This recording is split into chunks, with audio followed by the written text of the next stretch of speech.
और आज मैं आपके साथ एक और वचन शेयर करना चाहता हूँ गुस्से के ऊपर। और मैं चाहता हूँ कि इससे पहले कि हम वर्ड स्टार्ट करें, मैं एक वर्ड आपके सामने स्क्रीन पे लगा रहा हूँ और मैं चाहता हूँ कि आप इसे ध्यान से पढ़ें। मत्ती 5 अध्याय और 21 में लिखा है, तुम सुन चुके हो कि पूर्व काल के लोगों से कहा गया था कि हत्या न करना, और जो कोई हत्या करेगा वह कचहरी में दंड के योग्य होगा। परंतु मैं तुमसे कहता हूं कि जो कोई अपने भाई पर क्रोध करेगा वो कचहरी में दंड के योग्य होगा। मैं चाहता हूं आप सब बड़े ध्यान से सुनें। बहुत सारे लोग ऐसे हैं जो गुस्से को पाप नहीं समझते। उन्हें लगता है गुस्सा अच्छी बात है, गुस्सा राइचस है, गुस्सा चलता है। बाइबल में लिखा गया है क्रोध तो करो परंतु पाप मत करो। जब कभी आपके बच्चे दूध नहीं पीते, पढ़ते नहीं है, या वो कुछ ऐसा कर रहे हैं जिससे उनकी जिंदगी जो है वो खराब हो रही है, ऐसी जगहों पे क्रोध करना बिल्कुल गुनाह नहीं है। एक पास्टर अगर देख रहा है कि उसके कलीसिया के अंदर व्यभिचार हो रहा है, या उसके कलीसिया के अंदर पैसों की लेन देन हो रही है, या उसके कलीसिया के अंदर लोग गॉसिप्स कर रहे हैं, सिर्फ यहाँ की बातें वहां, वहां की बातें यहाँ, ऐसी बातों में गुस्सा करना बिल्कुल भी क्रोध नहीं है। लेकिन एक ऐसा भी क्रोध है जो बिल्कुल पाप है, जिसको आपको पहचानना होगा। और जहां तक मैं जानता हूं हर एक के अंदर है ये, हर एक के अंदर। किसके अंदर थोड़ा है, किसके अंदर बहुत है, और किसी किसी को परमेश्वर ऐसी जगह पे भी ले आया है जिसको अब गुस्सा नहीं आता है। ऐसे लोगों की जिंदगियों के लिए परमेश्वर को महिमा मिल पाए, क्योंकि ये सच्चे गवाह हैं। आप जानते हैं, आज से बहुत साल पहले कलाम पाक में लिखा है, प्रभु के वचन में लिखा है कि एक व्यक्ति को कोढ़ लगा। उसका नाम नमान था। कोढ़ एक स्किन डिजीज है, एक चमड़ी की बीमारी है, जो लगने के बाद जब उसे एक छोटी सी बच्ची ने, एक छोटी सी बेटी ने नमान को कहा कि तू क्यों कोढ़ी है, इजराइल जा, वहां पर नबी से प्रार्थना करवा और वो तू ठीक हो जाएगा। प्रभु के वचन में लिखा है कि नमान जो एक सेनापति था वो इजराइल गया, लेकिन कुछ हुआ जो उसके मन में था जब वो घर से निकल रहा था। ये बातें लिखी नहीं है, लेकिन अगर आप बाइबल को ध्यान से पढ़ें तो शायद आपको ये बातें दिख जाएंगी कि जैसे वो इजराइल पहुंचा और उसे एलीशा का व्यक्ति गहजी मिला और उसने गहजी से बताया, और जब गहजी एलीशा के पास गया तो एलीशा ने कहा कि उससे बोल कि वो यरदन नदी पे जाए और 7 डुबकियां लगाए और वो बिल्कुल ठीक हो जाएगा। पर परमेश्वर के वचन में लिखा गया है कि उसे बहुत गुस्सा आया ये बात सुन के कि ये व्यक्ति मुझसे मिलना नहीं चाहता, लेकिन अंदर से कुछ कमांड कर रहा है, कोई बात कह रहा है, और उसे बहुत गुस्सा आया। और जब वो अपने गुस्से में यरदन पर नहीं अपने देश वापस लौट रहा था, तब परमेश्वर के वचन में लिखा है कि एक व्यक्ति ने उसे कहा कि तुझे एलीशा ने कौन सी गलत और बुरी बात कही। नॉर्मल उसने कहा जा डुबकी लगा, तुझे क्रोध क्यों आया? तब उसे ऐसा लगा कि शायद मैं गलत हूं, और वो यरदन नदी पे गया, उसे डुबकियां लगाई और वो बिल्कुल चंगा हो गया। अब मैं एक सवाल आपसे पूछना चाहता हूं, why he was so angry? वो क्रोधित क्यों हुआ? उसका एक मुख्य कारण था, उसने अपने आप में कुछ उम्मीदें रखी। आप जानते हो गुस्से के आने का मेन रीजन क्या होता है? आप लोगों से बहुत उम्मीद करते हो। मैं इमेजिन कर सकता हूं कि जब नमान अपने घर से निकला होगा तब वो ये सोच रहा होगा कि जैसे वो एलीशा के सामने आएगा, एलीशा उसको सर झुकाएगा, उसे सलाम करेगा, फिर वो उसे खाना खिलाएगा, फिर वो उसके लिए कुछ बातें कहेगा प्रेस करने के लिए, तू इतना बड़ा व्यक्ति है, तू मेरे पास आया है, तू मुझे बुला लेता। लेकिन उस व्यक्ति ने उससे मिलना भी नहीं चाहा। ये बात उसे क्रोध में भर दी गई। मेरे भाइयों, मेरी बहनों, क्या आपने इस बात को देखा है? जितने रिश्ते आपके खराब हुए उसके पीछे मुख्य कारण क्या था?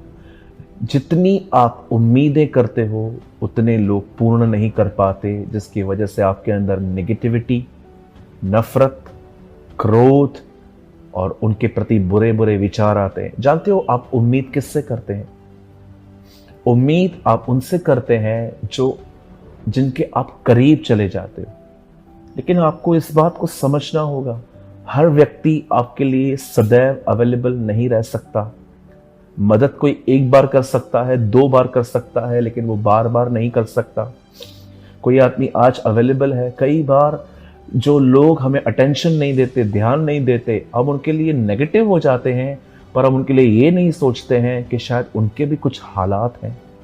सालों पहले मैं एक दोस्त को जानता हूँ मेरे, हम रोज मिलते थे, खाना खाते थे, पानी पीते थे, घूमते थे, चलते फिरते थे साथ में, कभी कभी हम एक दूसरे के घरों में भी जाते थे। लेकिन एक दिन उस भाई की कहाँ नौकरी लग गई, और ये बात मुझे पता थी। लेकिन फिर भी मैं उम्मीद कर रहा था कि जब वो रात को आए तो वो मुझसे मिले। मैं उसके घर जाता तो कई बार वो सोया रहता, मैं कई बार उसको कॉल करता तो वो कहता मैं व्यस्त हूँ। लेकिन मैं ये बात नहीं समझ पा रहा था कि उसकी भी एक ज़िंदगी है, उसका भी एक परिवार है। वो सारा दिन काम करने के बाद जब घर आता है तो उसके परिवार वाले भी उससे कुछ समय मांगेंगे। हम क्यों लोगों से इतनी उम्मीदें करते हैं कि जब हम पूरी नहीं होती हैं तब हम गुस्से में अपने मुंह से रफ एंड टफ बातें निकालते हैं, हम अपने मुंह से गलत बातें बोलते हैं। कई बार तो मैंने देखा है कि लोग क्रोध में आके एक दूसरे को फेसबुक और व्हाट्सएप के स्टेटस में ताने मारते हैं। मैंने अपनी आंखों से ये बातें देखी हैं कि कैसे लोग जब मुंह से नहीं बोल सकते हैं तो वो फेसबुक और व्हाट्सएप के स्टेटस पे जाके एक दूसरे को ताने मारते हैं। क्या आपको ये मैनर्स अच्छे लगते हैं? क्या एक क्रिश्चियन व्यक्ति वचन को छोड़ के अब अपनी बातें इस तरह बयां कर रहा है? क्या ये सही है? क्यों आप इस चीज में इमेच्योर हैं कि सबके पास भले ही 24 घंटे हैं लेकिन हर एक के अपने हालात हैं? मैं नहीं जानता एलीशा उससे क्यों नहीं मिला, लेकिन मैं जानता हूं कि वो एक आत्मिक व्यक्ति था, और अगर उसने ऐसा किया तो उसके पीछे एक कारण है। आप जानते हो जब जब पौलुस को लोगों ने एक बहुत ही बड़ा और एक बहुत ही बड़े बड़े महान नामों से, जब पौलुस प्रचार कर रहा था तो जब उसने चमत्कार किया तो लोगों ने जहां पर वो गए थे अपने भगवान के नाम उन्होंने पौलुस को दे दिए कि ये वही हैं। तब पौल ने अपने कपड़े फाड़े और वो पागलों की तरह पागलों की तरह व्यवहार करने लगा। क्यों? ताकि लोग उसे पागल समझें और वो ये जाने कि इसने ये नहीं किया है, ये परमेश्वर ने किया है। क्या आप बिलीव कर सकते हैं एक व्यक्ति परमेश्वर को आदर देने के लिए यहां तक गया था? आज मैं आपसे पूछना चाहता हूं, आप जब लोगों के करीब जाते हैं तो क्या आप एक कीमत चुकाने के लिए तैयार हैं कि अगर आप करीब जाएंगे तो आपको उनकी गलतियां भी दिखेंगी, उनकी शॉर्टकमिंग्स दिखेंगी, उनके अलग बिहेवियर भी दिखेंगे, तो क्या आपके अंदर उन सारी बातों को सहकर प्यार करने की हिम्मत, और क्या आपके पास ऐसा चरित्र है?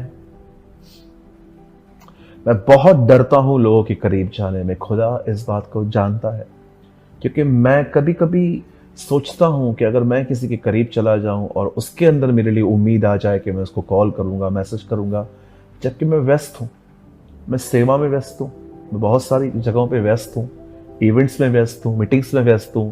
खुदा ने 3 कलीसियाएं दी हैं हमें परमेश्वर ने हमें अपने अनुग्रह से 3 चर्चेस दी हैं जिनके देखभाल में मेरा पूरा हफ्ता चला जाता है। मैं जब मेरे अंदर जब मैं वो कर नहीं सकता तो मैं वो शुरू क्यों करूं? मैं आपको भी कहना चाहता हूं, बी वाइस, बुद्धिमान बने, प्रार्थना करें, और अगर आप किसके करीब जा रहे हैं तो याद रखिए अगर उनका बिहेवियर चेंज होता है तो उनके प्रति नेगेटिव ना हो। आज पूरा प्रचार करने का मेरा एक ही उद्देश्य था, आपको समझाने के लिए कि जितनी गलती हम उनमें देखते हैं उतनी गलतियां हमारे अंदर भी हैं, ताकि हम जाने हमारी लड़ाई किसी इंसान से नहीं है, मांस और लहू से नहीं है, हमारी लड़ाई शैतान से है जिसने हमें कुछ देखकर भरमा दिया। एक व्यक्ति ने बिहेवियर चेंज कर दिया और हम उसके प्रति नेगेटिव हो गए। ये नेगेटिव हमें किसने कर दिया? It's 100% devil. खुदा किसी को नकारात्मक या नेगेटिव नहीं कर सकता। यहां पर लिखा है क्रोध मत करो, डोंट बी एंग्री। मैं आपको कहना चाहता हूं मेरे भाइयों, मेरी बहनों, क्रोध एक व्यक्ति को आता है जिसको लोगों पे बड़ी उम्मीदें हैं, और दूसरा जिन लोगों को बहुत क्रोध आता है ये वो लोग हैं जो अपने अंदर अपने लिए बहुत हाई थॉट्स रखते हैं, जो अपने आप को कुछ समझते हैं कि मेरी सरनेम ये है, मैं इसका बेटा हूं, मेरे पास गाड़ी है, मेरे पास बहुत ही लग्जरियस गाड़ियां हैं। ओ ये तो स्लम्स में रहते हैं, मैं तो ऊंचे स्थानों पे बड़ी बड़ी इमारतों में रहता हूँ, ओ मैं ये हूँ मैं वो हूँ। जब लोग कंपेयर करना स्टार्ट करते हैं ना अपनी ज़िंदगी को तुलनाओं में, तब उनके अंदर घमंड आता है। और घमंडी आदमी अगर उसकी इमेज पे थोड़ी सी भी कीचड़ उछलती है, वो गुस्सा करता है, वो क्रोध से भर जाता है। मैं आपको हमेशा कहता हूँ, मैं आज भी आपको कहना चाहता हूँ, अपने विचारों में छोटे बने रहिए। परमेश्वर का अभिषेक सदैव आपके ऊपर बना रहेगा। लेकिन जब आप अपने बारे में कुछ सोचना स्टार्ट करेंगे कि यस, मेरी सरनेम ये है, मैं इस खानदान से हूँ, मेरे पिताजी का नाम ये था, वो मुझे गाड़ियाँ हैं, ये है वो है।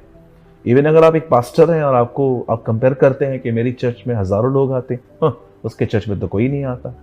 You are a man of pride. Be humble brother and repent. हमें लगता है कि हमें पश्चाताप करने की ज़रूरत है, क्योंकि वो भी खुदा की चर्च है, ये भी खुदा की कलीसिया है। उम्मीद न रखें, हाई थॉट्स न रखें। यही क्रोध के आजकल मुख्य कारण बने हुए हैं लोगों में। और ऐसा नहीं है मुझे गुस्सा नहीं आता, मुझे भी आता है, लेकिन प्रभु इस बात का गवाह है। मैं हर दिन उससे माफ़ी मांगता हूँ और कहता हूँ मुझे जय दे। मैं उम्मीद करता हूँ आपने कुछ सीखा होगा।